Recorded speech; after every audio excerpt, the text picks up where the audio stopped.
Welcome to Signal to Alpha, your essential morning market briefing. I'm Lady Muriel, cutting through the noise to deliver what moves markets today. Let's get you your alpha before the opening bell. Markets are flashing contradictory signals this morning. The S&P 500 closed at a record 6978 yesterday, marking its fifth straight day of gains, while the Dow dropped 409 points on health insurance sector weakness. But here's what's really turning heads. Gold is trading above $5,000 an ounce, up from around $2,000 in late 2023. When gold surges 150% in just over 2 years, investors are screaming for safety. Political turmoil is the culprit.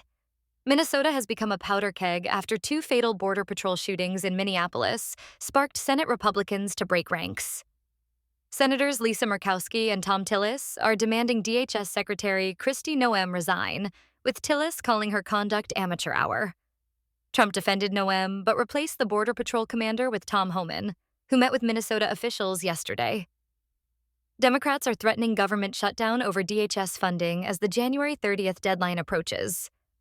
Trump is also pushing hard on the 2026 midterms, warning in Iowa yesterday that Republican losses would derail tax cuts and border security. With Republicans holding just a 218 to 213 House majority, history suggests trouble ahead. Internationally, the USS Abraham Lincoln Strike Group arrived in the Middle East as Trump pressures Iran on nuclear talks. He posted that the massive armada is ready for speed and violence if Tehran doesn't negotiate.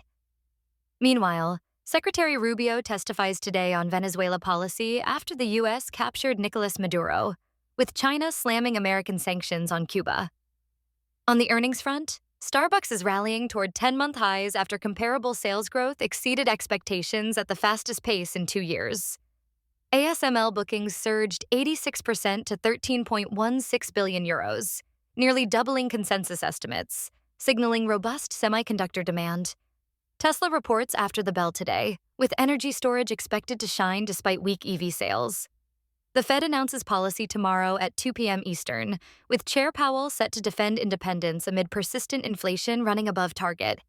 Bitcoin is trading at $90,113, while Ethereum sits at $3,029. Both remain well off recent highs as uncertainty keeps crypto volatile. That's your signal to alpha for today. Subscribe for tomorrow's essential market briefing. Trade smart, stay informed. See you at the opening bell.